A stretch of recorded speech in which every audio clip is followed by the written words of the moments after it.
Oh, it's right up there. I couldn't figure out where it said how many people are viewing. Right.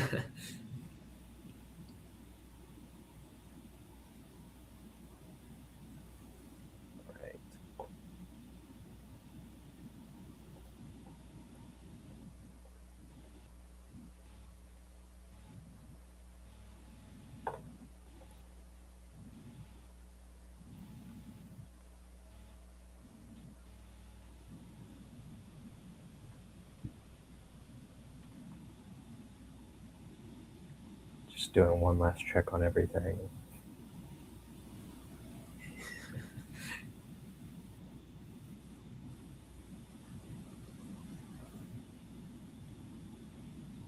Okay, well, I guess we should go ahead and get started. Welcome, everybody, to our Crewing the Ship Port Ancient series. I'm here today with Alex Pomeroy of Epic History Magazine. I've got a quick little presentation I need to get through, and then we'll get into asking Alex some of our questions today. So what is SASA? We're the Save Ancient Studies Alliance. We work to promote the study of the ancient world and build engagement with our deeper human pasts. We do this through building grassroots movements, through outreach, collaboration, accessibility, and public scholarship. We do this to work toward our goal of inspiring a wide, inclusive community of scholars, learners, and students. You can find us on just about every social media platform. The ones we've got up here are Facebook, Instagram, Twitch, TikTok, Twitter, YouTube, and LinkedIn. Just searching Save Ancient Studies or Save Ancient Studies Alliance is where you can find us on all of those. Protocol for live events: please be kind and respectful. Listen and ask thoughtful questions throughout the event. Please be patient with technology and those of us administering it. Live events are streamed on Twitch, YouTube, and Facebook. The records will be posted on the same platform shortly after the events are over, and be sure to have fun. If you consider becoming a recurring donor, we would really appreciate that. If you enjoy these live events, it would really help us keep doing them. And for as little as $3 a month, you could help us Save Ancient Studies. If you'd like to learn more, there's a QR code in the top left of the screen, or you can go to saveancientstudies.org/donate. And that is all I've got of my little presentation. Thank you guys for joining us.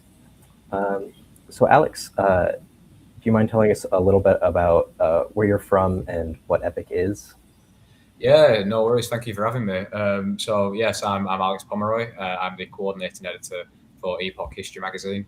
And I'm from a place called Burnley in Lancashire, which I'm sure many international viewers probably would never have heard of.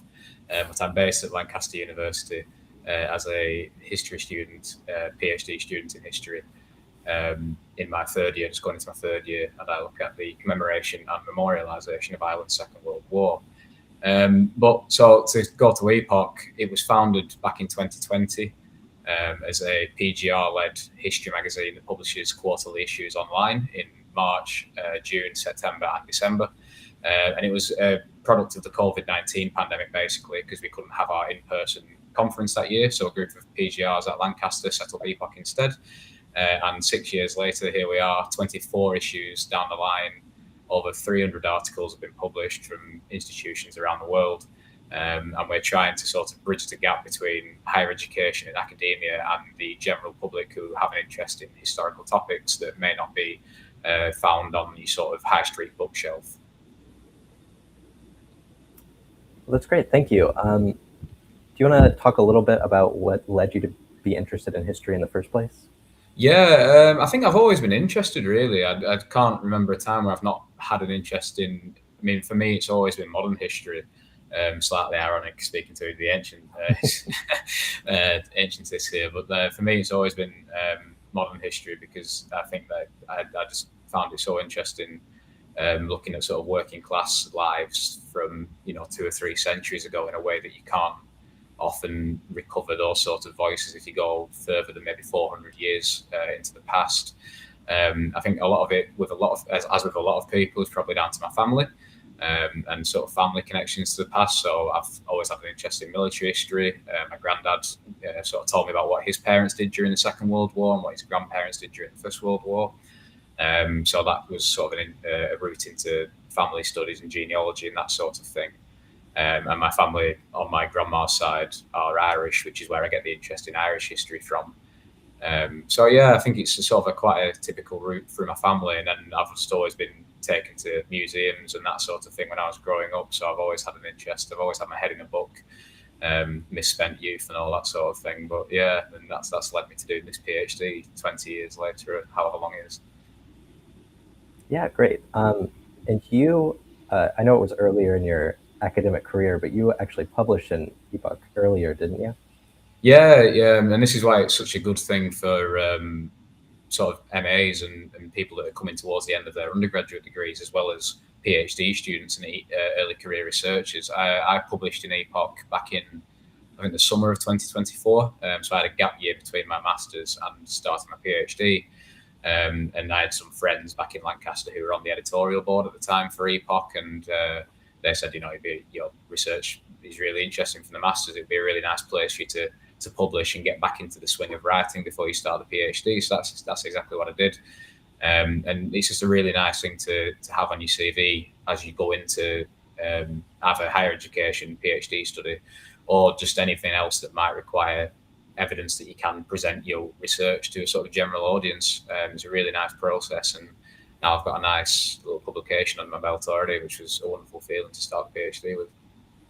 Yeah, I feel like it's really difficult before you're finished with your PhD to have something you can show to people to be like, I can do and present research, and I'm a writer that can achieve something and get it out there. So that's a really great opportunity that you guys give people. Was it before or after you published that you started working in EPOCH? That was before I started working for EPOCH, yeah. So that would have been, I think, the September issue that my first article was published in. And then I started the PhD that October, and I think joined EPOCH maybe late October, early November 2024. So it's coming up to 2 years now of working with the magazine in various roles, just starting out as an editor, editing on pieces, and then working up to be the coordinating editor and sort of running the operation, which has been a really interesting privilege. And it's taught me a lot of things about running a team and managing a team, and all sorts of bits and pieces that you wouldn't at first assume you would have to learn to be involved in this sort of activity. But it's been really wonderful. And as you say, it's not easy to get published as a PhD student or as a master's or any sort of student, really. And often sort of peer-reviewed journals can be quite intimidating. It can be quite an unpleasant process at times. I think we've all sort of heard those comments about Reviewer 2 and the overly critical comments you get that can seem like an exercise in destroying self-esteem more than anything else. And that's where EPOCH's always tried to be different. It's tried to be more welcoming and inclusive to people who are publishing for the first time. And once you've published with EPOCH, you'll have some idea of the process, and you might feel more confident approaching peer-reviewed journals and that sort of thing. Yeah, I feel like something that's really great about EPOCH, I've read a few articles at this point. I like how approachable it is to people outside of history. Like my girlfriend is a nurse. She doesn't read a lot of history or care too much about reading these long academic, 26, 30, 40-page papers. So I think it's really great. Also, as an outlet for people that are interested in public education and talking to people that might not be history specialists. I just think that's a really great. Sorry. Yeah.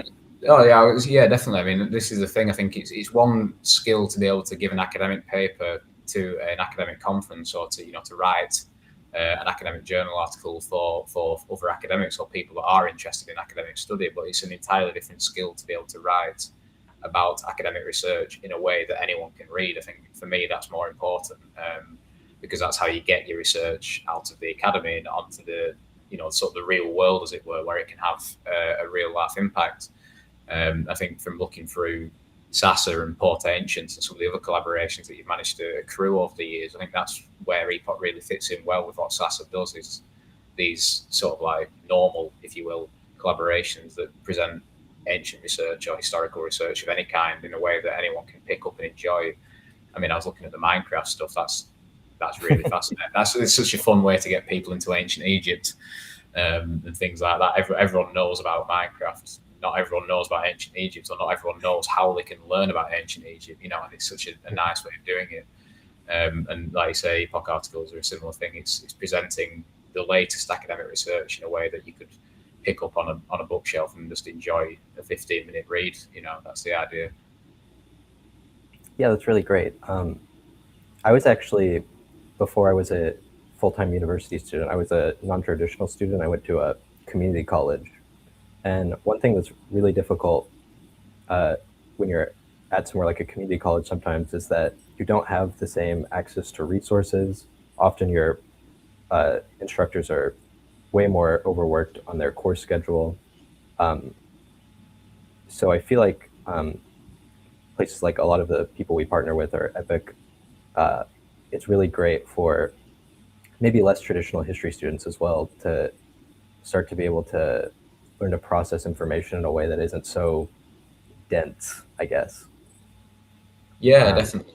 Yeah, absolutely. And like I said, talking about access to information and texts, Epoch publishes under a Creative Commons license, so everything that is on there is free to read, free to reproduce. It's all made and designed so that anyone can get to it and learn about these things without having any paywalls or barriers to education, which is such a prevalent theme at the moment.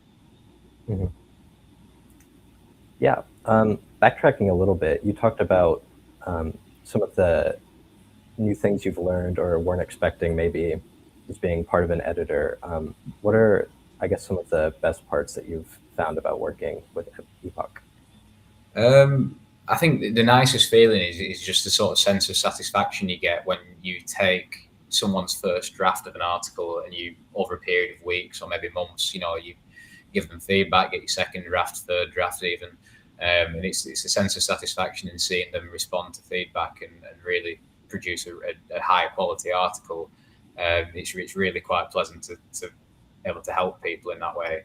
And just the contacts you meet through working for EPOCH is quite impressive, really. I mean, people say that academia is quite a small, small circles and that sort of thing. But you don't realise how small it is until you go to what you think is a completely unrelated academic event, and you go, "Oh, I worked on your article 6 months ago, and isn't it good to see you in person?" and that sort of thing. And you meet these connections, and they end up being friends and things like that. And it's a really nice process to watch people who come, to start out as strangers who just send an email, and then they end up being good friends.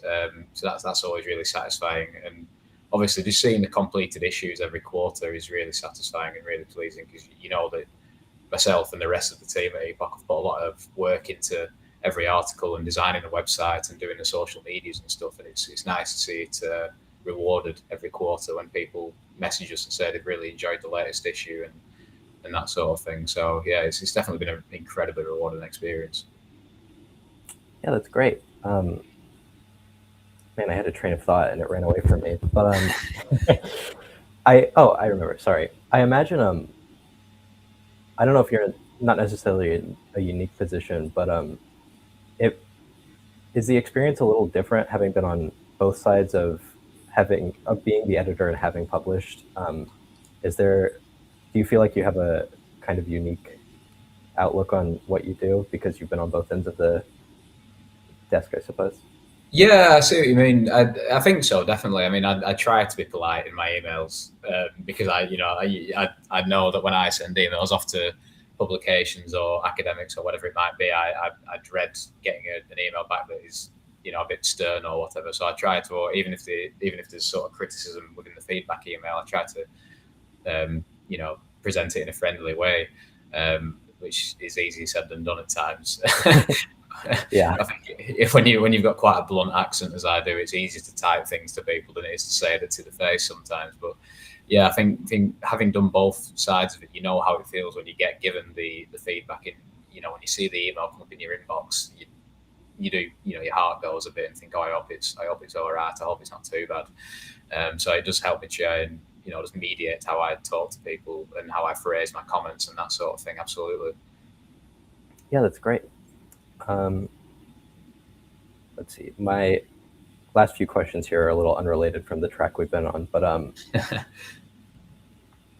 So one of the really difficult things that I think you guys actually do really well is outreach to people outside of academia. Yeah.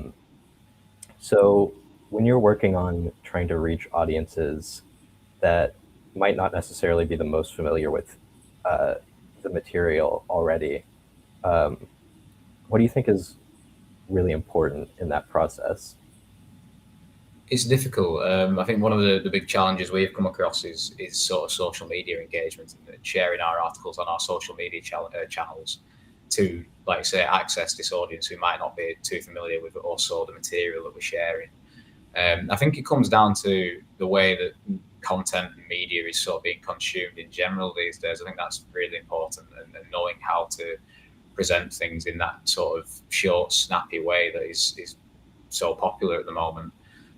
So we try to give our articles shortish titles instead of the typical sort of two-part historical titles where it's thing colon thing that is sort of like 2 sentences long, and that sort of title.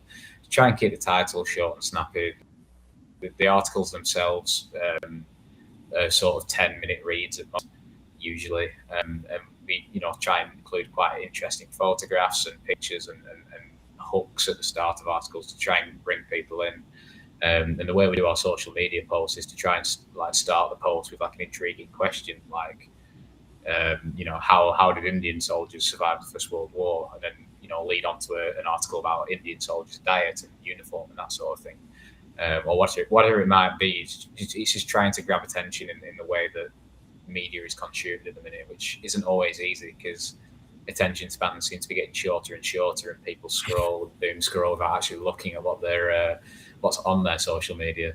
So it's not easy, but I think we've sort of managed to start hitting a niche where whatever we're doing is working. The algorithms, as they are, seem to be enjoying whatever we're doing. So long may it continue. Yeah, I think people underestimate the power of a attractive picture at the top of an article. Like, Yeah. I feel like one of the things that's so intimidating about opening up something from an academic journal is you open that PDF and it's this tight block of text, very Yeah. formal and organized. And I think even just something as simple as having that um, interesting picture at the top um, does a lot of work for making it feel more accessible. No, it does absolutely. I mean, like I said, my specialism is modern history, and we get articles on everything from the year dot till last week, sort of thing. And one of the when I'm looking through the pictures that have come in and when I'm uploading the articles onto the website, it's the photos that grab my attention. I think I might not have any knowledge about medieval manuscripts or medieval clothing or ancient food and whatever the article may be on, but if there's an interesting photograph, I'll think, wow, that seems quite interesting. I've not seen one of those before, and then I'll have a look at the article more. So it works on me, and it's my sort of job to hope it works on other people as well. So yeah, you can't underestimate it at all. Right. Speaking of the wide range of stuff that probably comes across your desk, I'm interested in what are some of the, I guess, more interesting things, maybe related to ancient studies that, like what kind of, I guess, grabs your attention when it lands in front of you? This is why I was so interested in getting involved with SASA and hoping that it's beneficial to both of us, because we don't get a huge amount of ancient articles. We have an ancient editor on our editorial board, Amy, who I'd be remiss of me not to mention the work she does, but we don't get too many ancient articles. The ones we've had have all been incredibly interesting in my mind because I know so little about the ancient world, so they always jump out, whatever they might be. Amy wrote an article, I think a year ago now, about sort of how we are conditioned to think ancient statues or whatever are quite plain and quite, plain marble or very white and that sort of thing. But in reality, when they were first made, they'd have been painted in all these realistic, bright and gaudy colours. And that was really interesting to me because you just never assumed that sort of thing existed in the ancient world. So things like that have been really interesting. I think we've got an article that we're working on for the December issue on ancient Greek economic policies and how they continue to shape the economic world today. So that's quite interesting, and obviously ties in very closely with Sasser and like trying to prove that ancient studies are really important to how we live today, and it's not just a world that time forgot, it's still shaping how we think about things and how we do our lives. And we've had quite a few different bits and pieces on like ancient philosophers and female philosophers that have been overlooked or forgotten about. So it's all been really interesting when it comes to the ancient stuff we do get, because it is also so new to me and alien in a way that it's always nice to see the pictures come in, and they always end up being very popular articles when we publish them. Yeah, I feel like it might be different in the UK, but here in the United States, one thing that I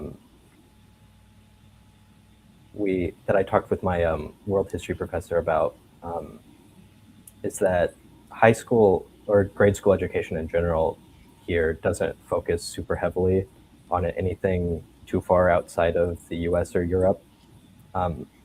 So he always appreciates how open-minded and I guess interested people are in coming into new subject areas that they've never really experienced before, which I think is really fun in general. My specialty actually is in early modern Japan, so a lot of the things I talk to our partners, or we host these master classes, a lot of the stuff I learn in these are very new to me. And I think part of what makes engaging in historical topics so much or so enjoyable to some people is just learning things about parts of the world that they never really engaged with on their own, or maybe never even learned about in their normal education through grade school. Yeah, absolutely. I mean, this is like one of the most interesting parts about being an editor with EPOCH has been the great variety of articles that do come across your desk. Figuratively speaking, it's more the email box than the actual Right. desk. But yeah, like the number of, because I say I'm the social and cultural history editor, which is such a broad title anyway.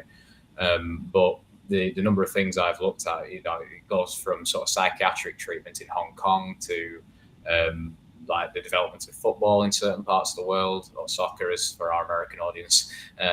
There's such a great variety of things and topics that you wouldn't even consider reading about until you're suddenly presented with someone who has an interest in them. And that's why I think EPOCH or Sasser or any of the sort of Port Ancient partnered organisations are so important, because it's just getting the message out there that these histories do actually exist, and they are absolutely fascinating if you were to give them a chance to research them and enjoy them yourself. I mean, each EPOCH issue has a certain theme. So our last one was bodies and emotions. The one before that was sport and society.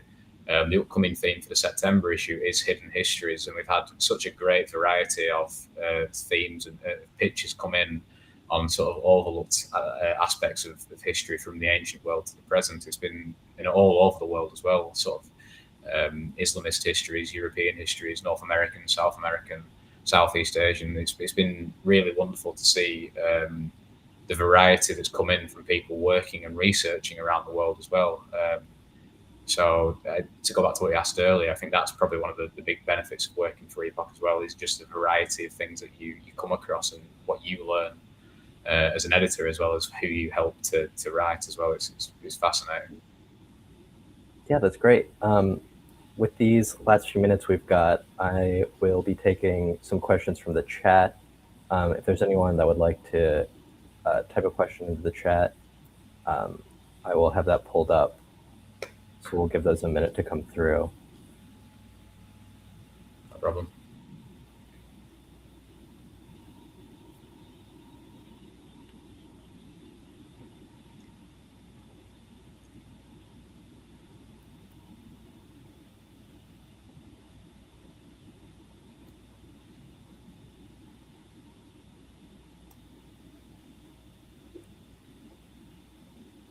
I guess while we're waiting, actually, there's a few of these icebreaker questions that I've got. Let's see. How about if there were 25 hours in a day, how would you spend the extra one? I'm a PhD student, man. I'd sleep. We're always after another hour's sleep. I'm not. In all seriousness, I think I'd probably spend it reading or taking more time for one of my hobbies instead of working or doing something boring like cleaning or cooking. I'd spend another hour reading or doing a bit of painting or building a model or whatever it might be that I'm working on that week. I think that'd be, if we ever unlock the 25th hour. By painting, do you mean like canvas painting or like minifigure painting, or sort of airfix kits and that sort of thing? Being 25 but mentally about 50, I've always enjoyed I've always enjoyed building airfix kits and things like that. So yeah, something like that would be a nice way to spend an extra hour a day if it became available. Gotcha, for sure. All right, I'm actually not seeing any questions coming through, so I suppose we're good to wrap up then. No problem. Really quick, the QR code on the top left of the screen is EPOCH History Magazine's website. If you guys want to click on or scan that, you can find them. Also, Alex, would you mind shouting out your website or some of your socials? Yeah, so as we've mentioned, that it's EPOCH History Magazine. You can find us on our website, which is in the QR code. We're also active on Facebook, LinkedIn, Twitter, Blue Sky, and Instagram. Less active on Instagram. We're trying to sort of increase our activity over there. And it's always EPOCH History Magazine.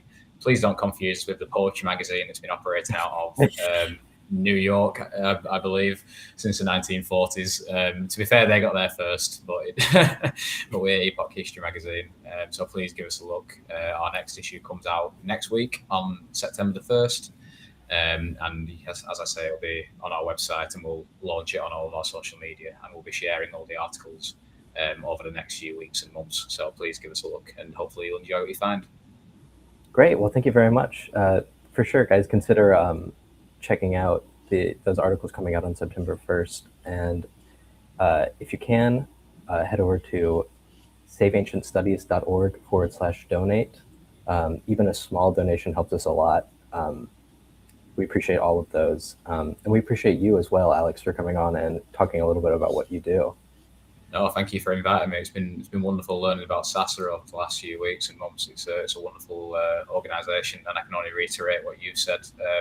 Please give what you can, and please help to continue the studies of the humanities across the world. It's not a particularly great time at the moment, and it's so important that organisations like this keep spreading the word.